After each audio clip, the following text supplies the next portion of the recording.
And of course, we are governed by laws, everything.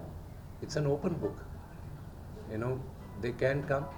Akkada, and another one great thing is that ఒక student female male రేషియోలో ఎప్పుడు female ratio 30 to 35% ఉంటుంది ఆర్గనైజేషన్స్లో కానీ education ఇన్స్టిట్యూషన్స్లో కానీ ఎక్కడైనా.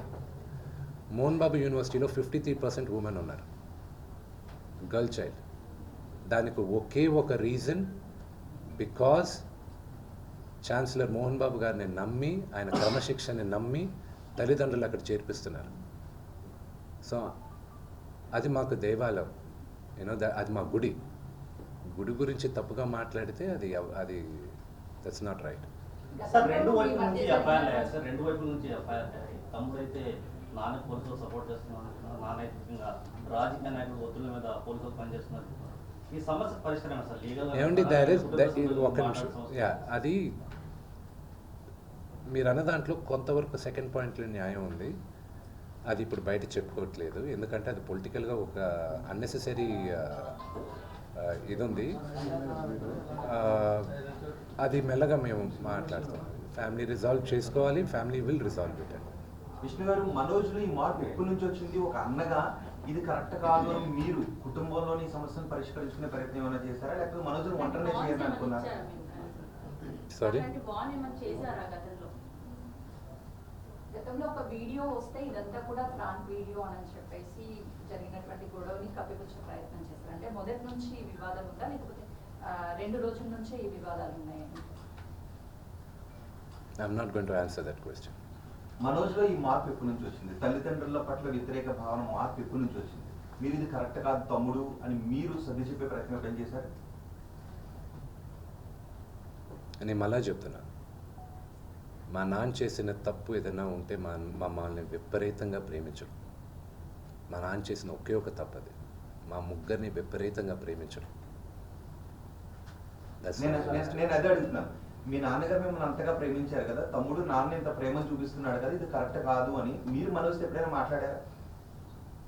I will not answer that question. ఇప్పుడు లక్ష్మి ఎప్పుడైనా collect చేసుకున్నారు? మీరు లక్ష్మి గారు మీరు అందరూ కలిసి కూర్చుని మనం ఒక్కడిగానే ఉందాం బయట? నా పద్ధతి వరకు నేను చెప్తానండి. మా అక్కకి నాకు భేదాభిప్రాయాలు ఉన్నా కూడా ఆ అమ్మాయి నన్ను నోటుకొచ్చినట్టు తిట్టినా కొట్టినా పడతాను. ఓకే, ఎందుకంటే నాకన్నా పెద్దది అక్క అన్న మాటకి. ఓకే, అది తనకి తెలుసు. ఆ వాల్యూ సిస్టంలో పెరిగిన వాడిని నేను, ఆ వాల్యూస్ నాకున్నాయి అంతే. సార్, నిన్న జరిగిన సంఘటన పట్ల ఇలా మీడియా సంఘాలన్నీ కూడా ఫిలిం ఛాంబర్ మీద ధర్నా చేస్తున్నారు. దీన్ని ప్రొటెక్ట్ చేస్తున్న పరిస్థితి ఉంది. ఇప్పుడు మీడియాకి మీరు ఏం చెప్తారా? అంటే మా చూసిన ముందర మొత్తం అన్ని సంఘాలు కూడా చూస్తున్నాయి. కొంత కోపంతో ఉన్న పరిస్థితి ఉంది. అంటే జరిగిపోయిన సంఘటన అది ఎవరికి కూడా మంచిది కాదు. కాబట్టి మీరేం చెప్తారు మీ నుంచి? మళ్ళీ నేను ముందు చెప్పేది ఏంటంటే, మీడియాకి నా ప్రేయర్ ఒకటే, యూనో, అది జరిగింది ఉద్దేశపూర్వకంగా జరగలేదు. అది you should understand the situation first. అక్కడ టోటల్ వీడియో ఒకసారి చూడండి, మీ మీడియా వాళ్ళే తీసిన వీడియో. ఆయన ఫస్ట్ వచ్చిన సిచ్యువేషన్ చూడండి. ఆయన రిక్వెస్ట్తో చేతులు జోడించి ముందుకు వస్తూ ఉన్నారు. ఆయన ముందు మొహం మీద ఎవరో ఒకరు టక్కని మైక్ పెట్టారు. ఆల్రెడీ అక్కడ ఇల్లు గేటు పగలగొట్టి లోపలికి కొంతమంది వస్తే ఆయన యాంగర్లో ముందుకు వస్తున్నాడు, ఎవడ నా ఇంట్లోకి వచ్చింది అని.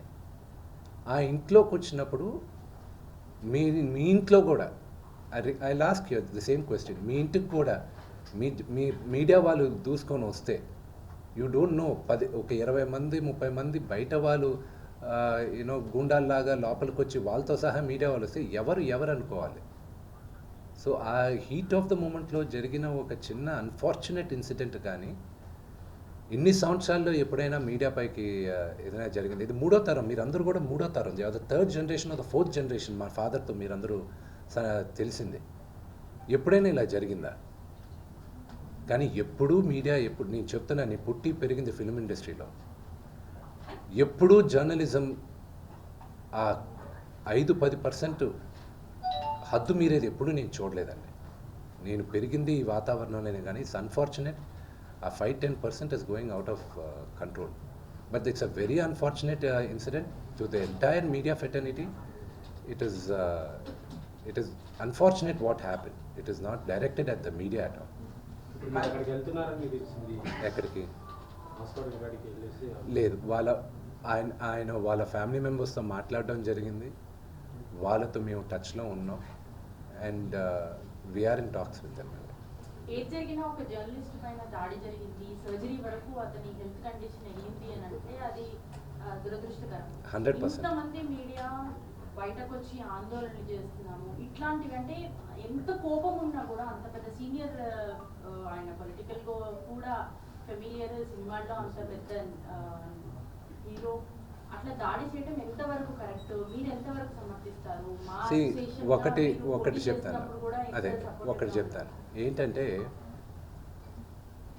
మా నాన్నగారి యాటిట్యూడు, బిహేవియరు ఈరోజు ఆయన్ని ఈ స్టేజ్కి తీసుకొచ్చింది. నాకు ఏ అర్హత ఉందని మా నాన్నని మీరు ఇది మార్చుకోండి అని చెప్పుకోగలను నేను. ఒక కొడుగ్గా నాన్న మీరు ఇంత కోప్పడకూడదు నాన్న అని చెప్పగలనే కానీ ఇది కరెక్ట్ కాదని ఈరోజు కాదు ఏ రోజు చెప్పను నేను. అది ఆయన గురించి నాకెంత తెలుసో మీకు అంతే తెలుసు. బట్ అగైన్ మీరందరూ ఆ వీడియో చూస్తే ఆ సిచ్యువేషన్ అర్థం అవుతుంది. అంతేగాని ఆయన ఊరికే మనుషులను కొట్టరుగా, ఎవరు అలా చేయరు, ఎవరు చేయకూడదు కూడా. And it's a very very unfortunate incident and we all feel bad for that happened.